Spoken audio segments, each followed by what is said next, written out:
Buongiorno, benvenuti alla TG Sicilia. Le principali notizie. A Siracusa i reparti speciali dei carabinieri liberano con un blitz un giovane spacciatore sequestrato dopo una sparatoria da una banda rivale per un debito di droga non pagato. Emergenza rifiuti, chiusa la discarica di Lentini, nuove possibili destinazioni per l'indifferenziata Enna oppure Siculiana o Gela. 5 Stelle ambientalisti chiedono polemicamente le dimissioni di Schifani da commissario straordinario per i rifiuti. Catania, vedremo tra poco la situazione al mercato di Piazza Carlo Alberto e alla pescheria. Il sindaco Trantino ne ha permesso l'apertura a condizione dello scrupoloso rispetto delle regole di gestione dei rifiuti. San Giuseppe Jato in lutto dopo il terribile incidente stradale costato la vita a un ventenne e a un bambino di 16 mesi, residenti da anni nel paese in provincia di Palermo. Il sindaco: oggi piangiamo tutti. Palermo, ricercatore universitario pestato da un branco di 11 persone, aveva rimproverato e filmato i ragazzi che danneggiavano un monopattino. Non solo Etna, eruzioni e colate laviche osservate e studiate a Trecastagna al Festival dei Vulcani. A promuovere l'incontro con guide, docenti, esperti, l'osservatorio dell'ONGV. Turismo e salute alle Olie, piccola guida per gustare buon cibo, fare passeggiate nella natura e pure i lomi lomi, i massaggi di maggior successo alle Hawaii.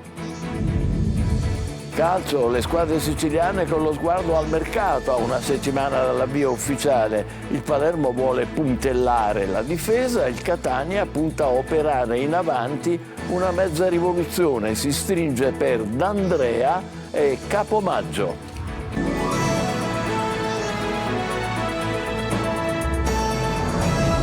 Bentrovati, colpi d'arma da fuoco, un rapimento, 2 arresti, alla base un debito di droga.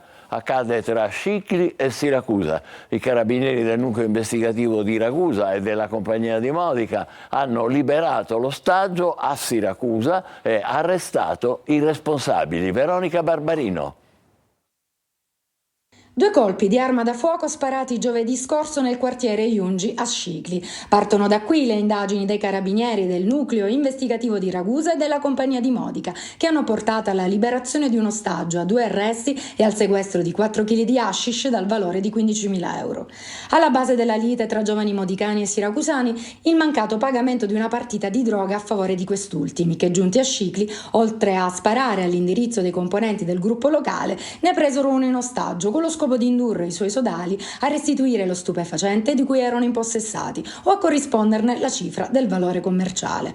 L'ostaggio, dopo serrate indagini, è stato localizzato in un'abitazione popolare nei pressi di Piazza Santa Lucia a Siracusa e, data la pericolosità dei soggetti implicati nella vicenda, è stato liberato dai carabinieri del GIS con il supporto delle aliquote di primo intervento di Catania, del personale dello squadrone eliportato cacciatori di Sigonella e dei militari dell'Arma di Ragusa e Siracusa. Arrestato il rapinatore minorenne e il possessore dell'hashish. C'è attesa per l'ordinanza con la quale sarà scelta la discarica dove trasportare i rifiuti indifferenziati dopo la chiusura di quella di Lentini. 3 le ipotesi, mentre scoppia una nuova polemica politica con i 5 Stelle e gli ambientalisti che chiedono le dimissioni di Schifani da commissario straordinario per i rifiuti. Manlio Viola. Dovrebbe arrivare oggi l'ordinanza d'emergenza del commissario straordinario per i rifiuti della Sicilia, ovvero lo stesso presidente della regione Renato Schifani. Si tratta di una presa di posizione indispensabile per arginare proprio l'emergenza creatasi nel catanese. In giornata è attesa soprattutto la scelta delle discariche dove conferire i rifiuti dopo la chiusura del sito I Lentini di proprietà della Sicula Trasporti.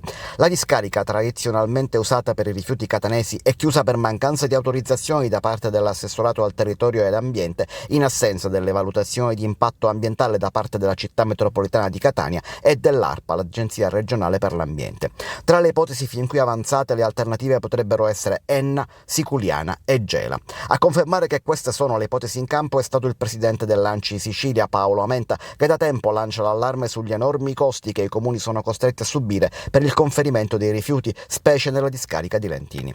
Sulla scelta della discarica alternativa d'emergenza peserà anche la distanza. Enna potrebbe essere la soluzione meno costosa dal punto di vista del trasporto. Siculiana nell'Agrigentino è lontana, mentre Gela non semplice da raggiungere per i collegamenti stradali non proprio agevoli.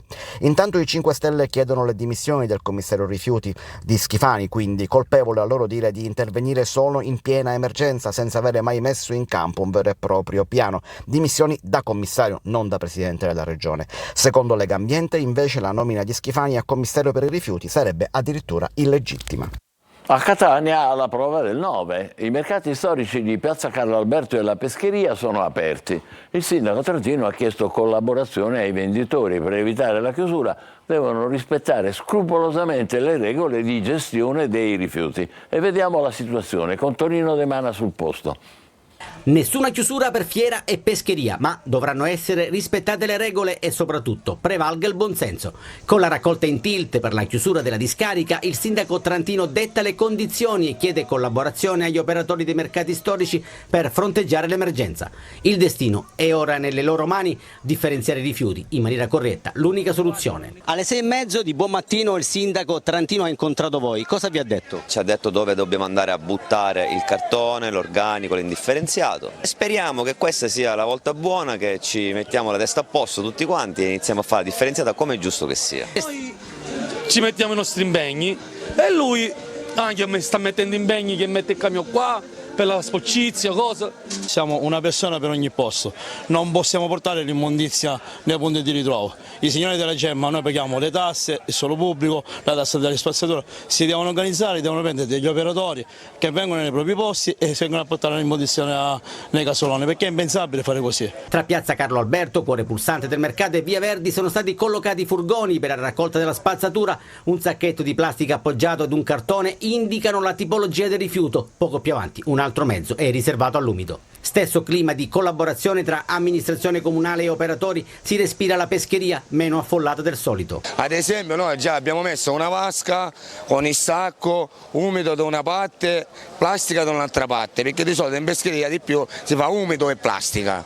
Turisti attratti dai mercati storici, dove però sacche di inciviltà e abusivi sfregiano ogni cosa. 2 esempi: le microdiscariche in via Pacini e Candio e lo scempio ai piedi della Basilica del Carmine, dove chi siede sulla scalinata non gode certo di uno spettacolo edificante.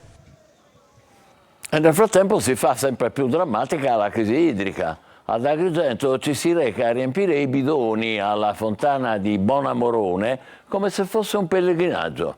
Il Codacons lancia l'allarme sullo sfruttamento dei pozzi non soggetti a controllo. Un grave rischio, fa notare, per la salute. Davide Sardo.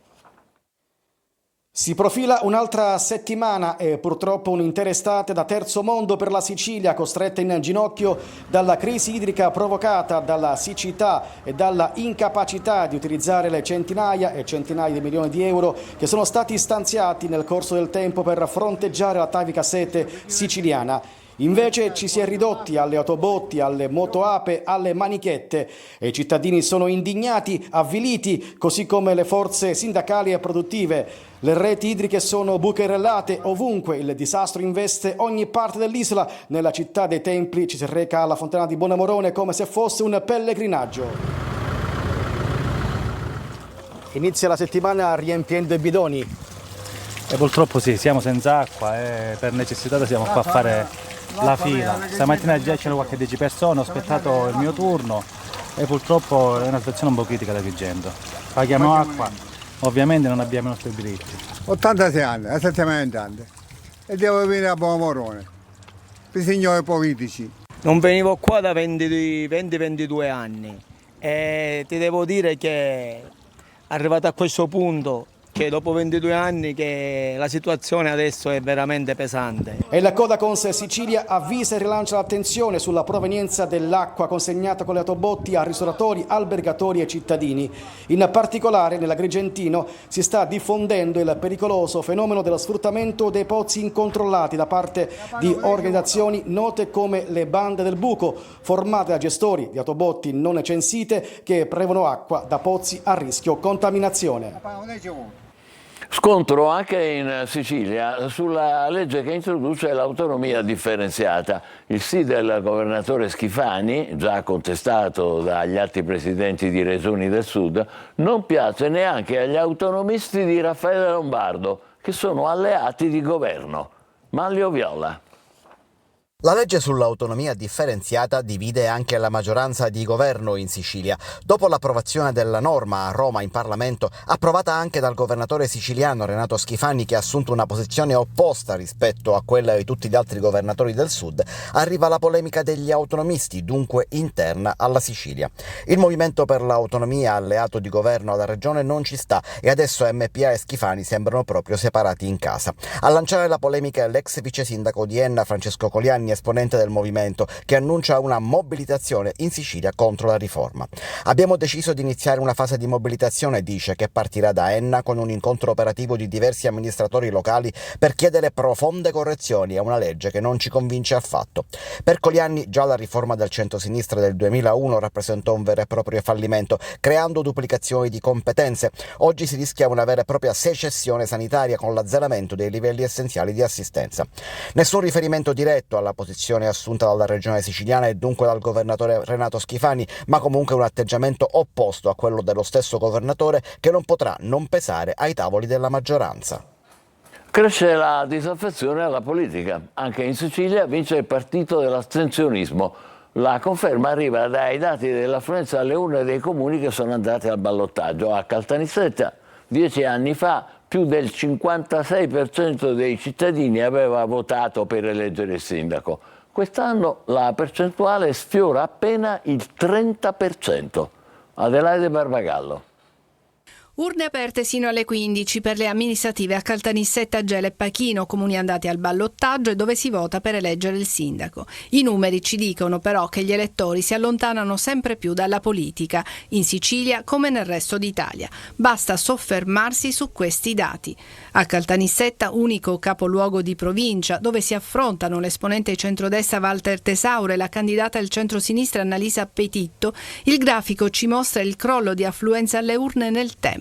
Se nel 2014 oltre la metà degli aventi diritto era andata a votare, esattamente il 56,52%, 5 anni dopo, nel 2019, il dato scende al 42,64%, per abbassarsi ulteriormente quest'anno. Alle 23 di ieri sera si è recato alle urne appena il 27,89% degli aventi diritto, una percentuale che potrà salire di poco alle 15 di oggi.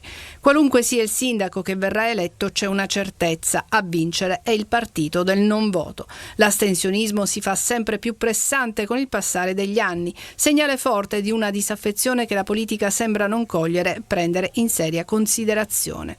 A Gela al ballottaggio vanno Grazia Cosentino, sostenuta al centrodestra, e Terenziano Di Stefano, appoggiato al centrosinistra. A Pachino, in provincia di Siracusa, i candidati sono Rosaria Fronterrè e Giuseppe Gambuzza. Anche in questi due centri l'affluenza è in calo. San Giuseppe Jato in lutto dopo il terribile incidente stradale costato la vita a una ventenne e a un bambino di 16 mesi residenti da anni nel paese in provincia di Palermo. Il sindaco dice: oggi piangiamo tutti. Marco Gullà.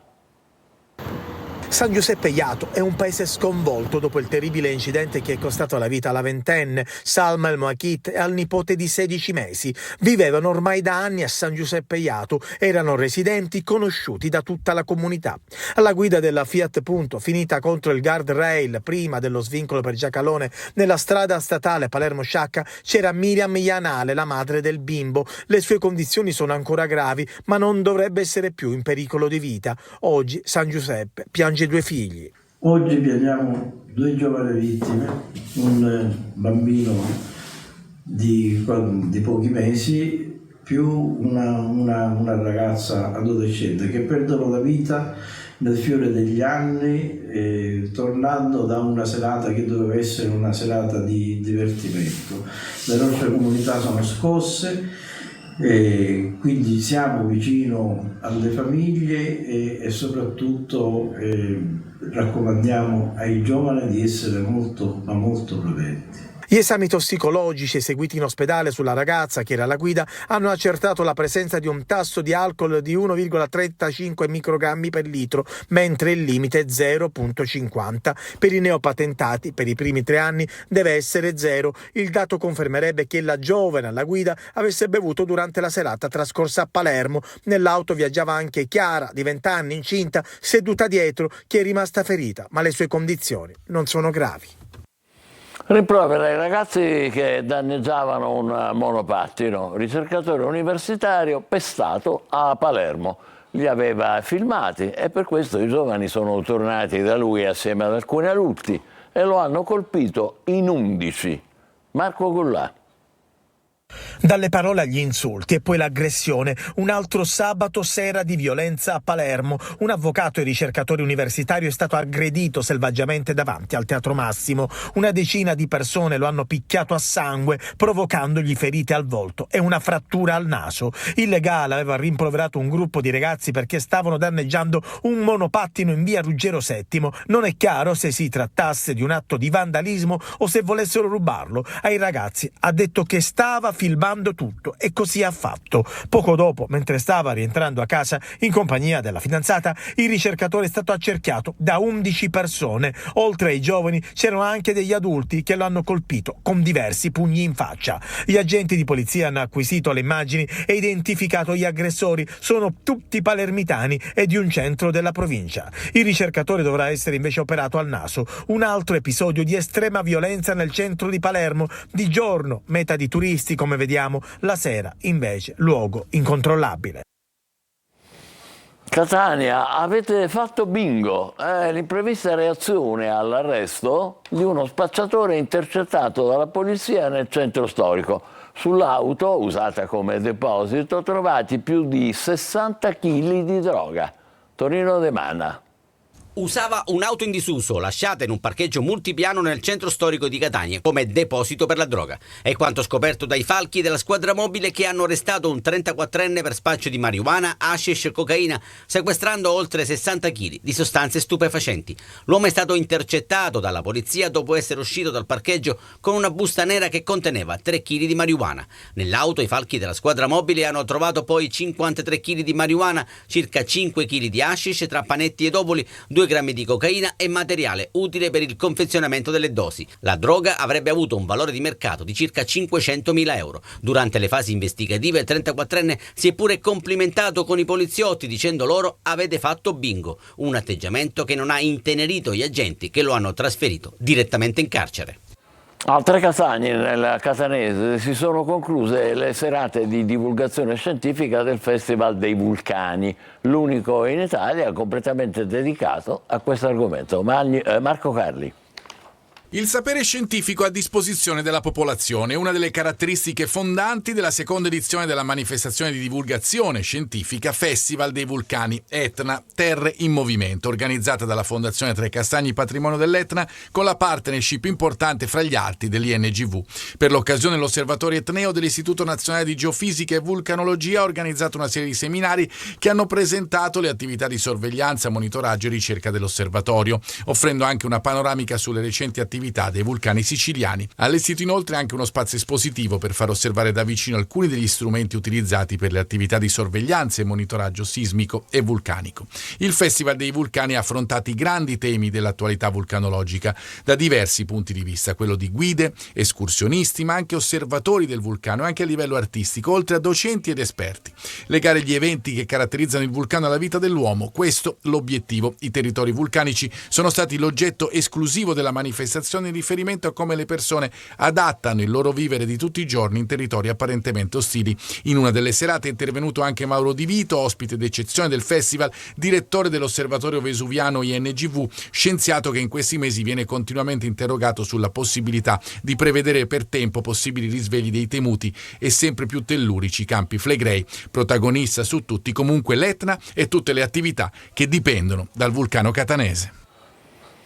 E ora un salto alle Eolie, dove il benessere coincide con il buon cibo, con le passeggiate immerse nella natura e dove i turisti possono rinfrancarsi con una delle tendenze più diffuse del momento, il massaggio Lomi Lomi, che arriva direttamente dalle Hawaii. Eva Spampinato. Al mattino presto e tu ti sei svegliata in questa isola meravigliosa, prendi il primo pareo che trovi e decidi di scendere in mezzo a queste rocce vulcaniche dello Scario.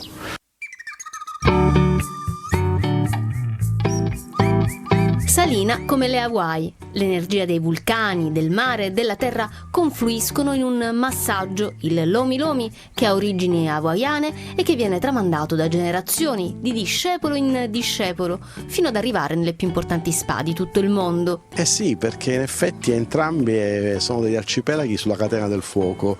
Gli Hawaii hanno questo meraviglioso rituale di benvenuto che è il massaggio Lomi Lomi, la aloha, no? Ma a Salina, nelle Eolie, si fa en plein air. È uno dei massaggi olistici energetici tra i più belli del mondo, offrendolo proprio con questi elementi naturali, le stelle, il mare e i vulcani.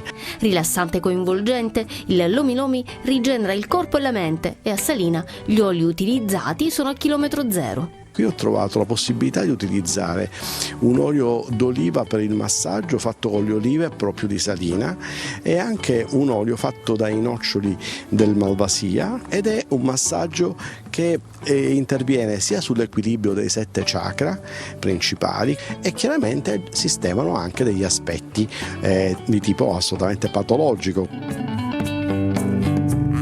Le Eolie secondo me sono veramente nel Mediterraneo il giusto punto d'arrivo per ricevere un benessere a tutto campo. Che meraviglia! Adesso dopo il break il calciomercato, Catania vicina a realizzare 2 colpi. State con noi, vi aspettiamo.